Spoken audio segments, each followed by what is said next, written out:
खबरों में आगे बढ़ेंगे। उत्तराखंड में इन दिनों आपदा का दौर जारी है। बीते दिन सीएम धामी बागेश्वर के कपकोट के पौंसरी गांव में आपदा पीड़ित लोगों से मिलने और क्षेत्र का निरीक्षण करने पहुंचे, जहां सीएम ने प्रभावित लोगों को हर संभव मदद का भरोसा दिया और अधिकारियों को दिशा निर्देश दिए। तो वहीं सीएम धामी ने यह भी बताया कि उत्तरकाशी में फिर बादल फटा है। रेस्क्यू टीम वहां पहुंच गई है और अधिकारियों को हर संभव मदद करने के निर्देश दिए गए हैं।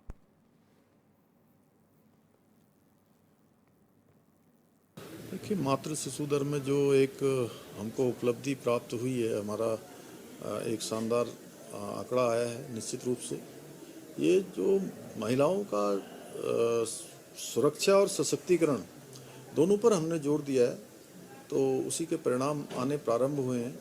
और हमारे राज्य में मातृशक्ति का बहुत बड़ा योगदान हमेशा से रहा है। चाहे इस राज्य की स्थापना का जो आंदोलन रहा हो, उस आंदोलन को भी बढ़ चढ़कर मातृशक्ति ने आगे बढ़ाया और राज्य प्राप्त हमको हुआ। चाहे यहाँ की इकोनॉमी को चलाना हो, यहाँ के घर परिवारों को चलाना हो, बहुत बड़ा योगदान मातृशक्ति का हमेशा से रहा है। और महिलाओं के अंदर हमारे यहाँ बहुत कौशल भी है, बहुत लगन भी है और परिश्रम भी उनके अंदर कूट कूट कर भरा हुआ है।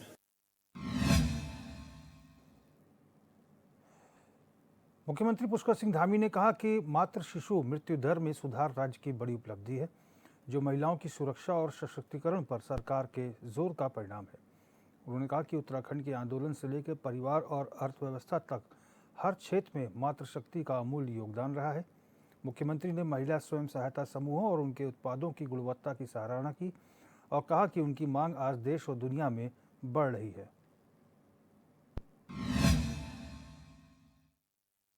देखिए, मातृ शिशु दर में जो एक हमको उपलब्धि प्राप्त हुई है, हमारा एक शानदार आंकड़ा आया है। निश्चित रूप से ये जो महिलाओं का सुरक्षा और सशक्तिकरण दोनों पर हमने जोर दिया है, तो उसी के परिणाम आने प्रारंभ हुए हैं।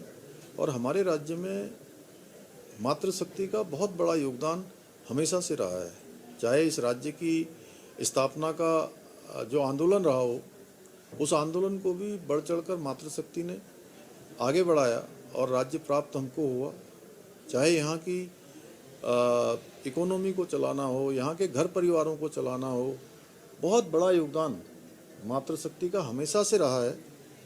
और महिलाओं के अंदर हमारे यहाँ बहुत कौशल भी है, बहुत लगन भी है और परिश्रम भी उनके अंदर कूट कूट कर भरा हुआ है। बीजेपी विधायक विनोद चमोली ने कांग्रेस पर निशाना साधा, जिसमें उन्होंने कहा कि अगर राजनीति को गढ़वाल, कुमाऊं, ब्राह्मण, ठाकुर, अनुसूचित जाति और जौनसार जैसे खंडों में बांटकर देखा जाएगा तो ये दुर्भाग्यपूर्ण है। उन्होंने कहा कि वरिष्ठ नेता हरीश रावत से इतनी छोटी और ओछी बात की अपेक्षा नहीं की जा सकती थी। उन्होंने सवाल उठाया कि क्या कांग्रेस सिर्फ ब्राह्मणों तक सीमित रह गई है। कांग्रेस के पास प्रीतम सिंह और हरक सिंह रावत जैसे नेता हैं, तो भी क्या पार्टी को सिर्फ एक वर्ग पर निर्भर रहना पड़ रहा है। विधायक चमोली ने कहा कि बीजेपी सभी वर्गों और समाज को साथ लेकर चलती है। क्षेत्रवाद से ऊपर उठकर देश और वसुधैव कुटुंबकम की भावना के साथ हम काम करते हैं।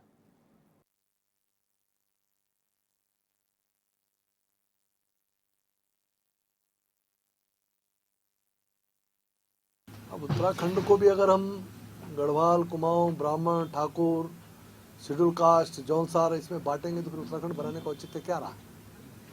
और हरीश रावत जैसे सीनियर नेता, मैं कह सकता हूं कि अगर सीनियरिटी में लेंगे और जनप्रतिनिधि रूप में लेंगे तो सबसे सीनियर इस समय उत्तराखंड में हरीश रावत उस गिनती में आते हैं।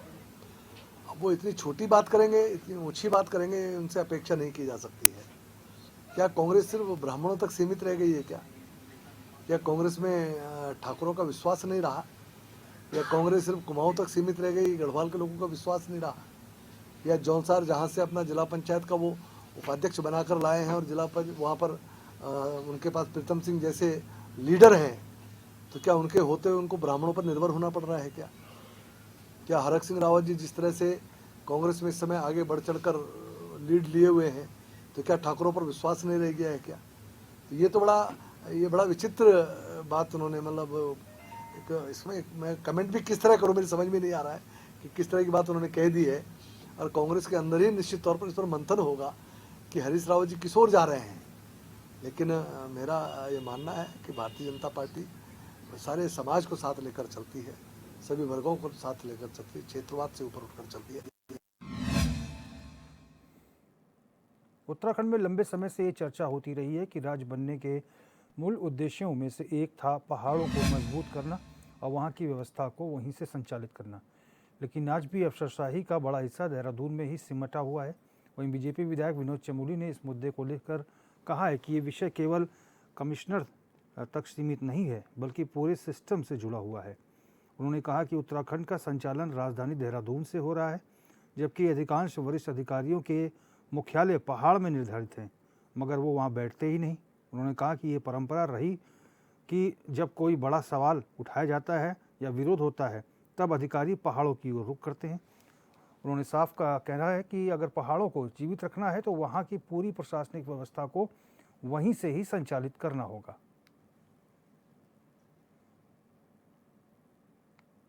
ये बहुत बड़ा विषय है, ये मात्र कमिश्नर तक सीमित नहीं है, ये पूरे सिस्टम का विषय है। जिस तरह सिस्टम चल रहा है, पूरे उत्तराखंड का सिस्टम देहरादून से चल रहा है। सब ठीक है कि सरकार देहरादून में बैठी हुई है, लेकिन तमाम विभागीय कार्यालय जो सीनियर पोस्ट के हैं वो सब पहाड़ों में हैं, और वहाँ पर वो लोग नहीं बैठते हैं। बात सिर्फ कमिश्नर के लिए।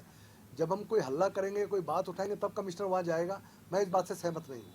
मेरा ये मानना है कि पहाड़ को अगर जीवित रखना है तो पहाड़ के अंदर बैठकर हमको पूरी व्यवस्थाएं संचालित करनी पड़ेंगी, और जो उसके जहाँ हेडक्वार्टर्स हैं वहाँ पर उनको बैठना चाहिए। ये जो ड्यूअल चार्ज सिस्टम है ये समाप्त होना चाहिए, मेरा भी मानना है, और मैं पहले से इस बात को मानने वाला व्यक्ति हूँ। लेकिन इस पर विचार करने की जरूरत है और इसको ठीक करने की भी जरूरत है। बीजेपी विधायक प्रीतम पवार ने कहा कि प्रधानमंत्री नरेंद्र मोदी का पूरा कार्यकाल जनता को समर्पित रहा है और उनके नेतृत्व में देश ने विकास की नई ऊंचाइयां हासिल की हैं। उन्होंने कहा कि पीएम मोदी के जन्मदिवस पर सेवा पखवाड़े के तहत प्रदेश भर में विभिन्न कार्यक्रम आयोजित होंगे, जिनमें केंद्र और राज्य सरकार की योजनाओं की जानकारी लोगों तक पहुंचाई जाएगी।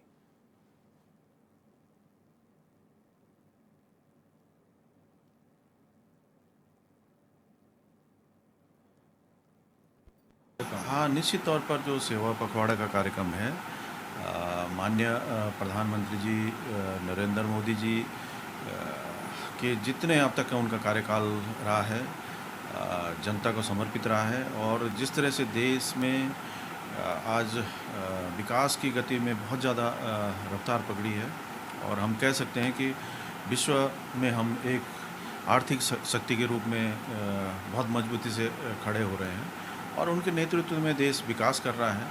और हमारे प्रदेश पर भी विशेष आशीर्वाद उनका हमेशा रहा है। यहाँ के लिए, उत्तराखंड के लिए बहुत स्नेह उनका है, और तमाम तरह की योजनाएं हैं जो कि संचालित हो रही हैं।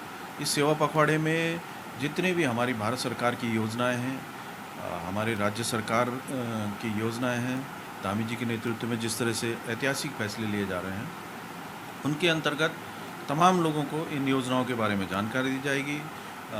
शिविर लगाए जाएंगे ताकि लोगों को जो है वहीं मौके पर उनका जानकारी देकर कुछ लोगों को लाभ भी मिल सके।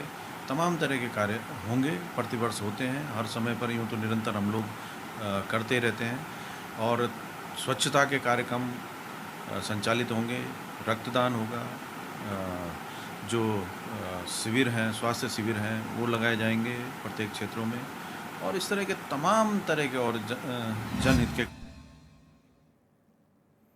उत्तराखंड सरकार में राज्य मंत्री और संस्कृति एवं कला परिषद की उपाध्यक्ष मधु भट्ट ने कहा कि देवभूमि अपनी देव संस्कृति, जड़ी बूटियों के जरिए विश्व स्तर तक एक नई पहचान बना रहा है। कोरोना काल में भारत की वैक्सीन और आयुर्वेदिक दवाओं ने पूरी दुनिया को राहत दी, जिससे ये साबित हुआ है कि स्वदेशी परंपरा आज भी मानवता के लिए सबसे प्रभावी और उपयोगी है।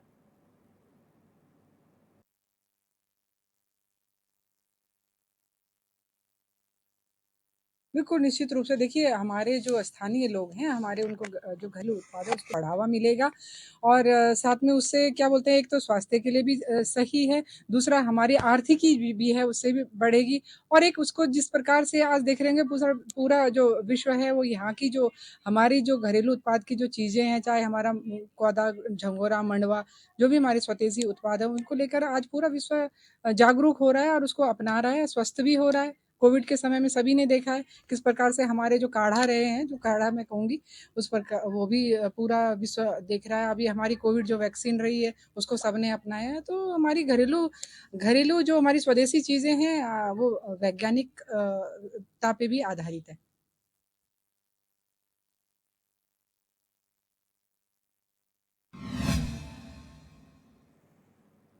उत्तराखंड की राजनीति इन दिनों दो मुद्दों पर गरमाई हुई है। एक ओर धामी सरकार में कैबिनेट विस्तार की अटकलें तेज हो गई हैं, तो वहीं दूसरी ओर आपदा प्रबंधन को लेकर सवालों का दौर भी जारी है। मौजूदा वक्त में धामी मंत्रिमंडल की 5 कुर्सियां खाली हैं और बीजेपी विधायक लगातार मुख्यमंत्री से मुलाकात कर अपनी दावेदारी पेश कर रहे हैं। इसी बीच कांग्रेस के वरिष्ठ नेता और पूर्व मुख्यमंत्री हरीश रावत ने मंत्रिमंडल विस्तार को लेकर बड़ा हमला किया है। उनका कहना है कि जब राज्य भयंकर आपदा से जूझ रहा है, वहीं बीजेपी के मंत्री और विधायक केवल कुर्सी की राजनीति में उलझे हुए हैं। राज्य में भयंकर आपदा आई है चतुर्दिक और भाजपा के मंत्रीगण विधायक केवल कुर्सी कर रहे हैं, उसका खेल खेल रहे हैं। कोई मुख्यमंत्री का दावेदार है तो कोई मंत्री पद का दावेदार है और आपदा पीड़ित जो है आंखें गड़ाए बैठे हैं, कुछ भी काम नहीं हो रहा है। केवल मुख्यमंत्री कहीं जाकर के रश्मदायगी कर रहे हैं, बाकी कहीं पर भी जो आपदा का वास्तविक कार्य होना चाहता नहीं हो रहा। आप कराली को देख लीजिए क्या काम हो रहा है और आप थराली और कपकोट के पीड़ितों को देख लीजिए। कल मैंने माननीय मुख्यमंत्री से बात की है और उन्होंने उनके पुनर्वासित आदि के विषय में बहुत उत्साहपूर्ण बातें कही हैं। देखते हैं आगे क्या होता है। रुड़की नगर निगम क्षेत्र के वार्ड नंबर 8 में सड़क के उद्घाटन ने विवाद का रूप ले लिया। पहले रुड़की विधायक प्रदीप बत्रा ने भव्य तरीके से फीता काटकर सड़क का उद्घाटन किया, जिसमें उन्होंने नगर विकास कार्यों की उपलब्धियों की चर्चा की। वहीं महज 10 मिनट बाद रुड़की मेयर अनीता अग्रवाल भी मौके पर पहुंची और उसी सड़क का दोबारा फीता काटकर उद्घाटन कर दिया। की जुबानी नोकझोंक और सार्वजनिक तौर पर विवादास्पद पल देखने को मिला है। ये 8 नंबर वार्ड है जादूगर रोड पे, इसका उद्घाटन किया जा रहा है। सतवीर जी का वार्ड है, तो सतवीर जी को बहुत बहुत शुभकामनाएं और यहाँ से वासियों को, पूरे वार्ड के वासियों को बहुत बहुत शुभकामनाएं, बहुत बहुत बधाई देती हूँ और धन्यवाद देती हूँ। इसमें सड़क में कमी क्या है? सड़क में तो कच्ची सड़क है, देखो क्या हाल हो रखा है, आप तो देख ही रहे हो। बिल्कुल ठीक सड़क है, नहीं ठीक नहीं है, नहीं पूरी टूटी पड़ी है।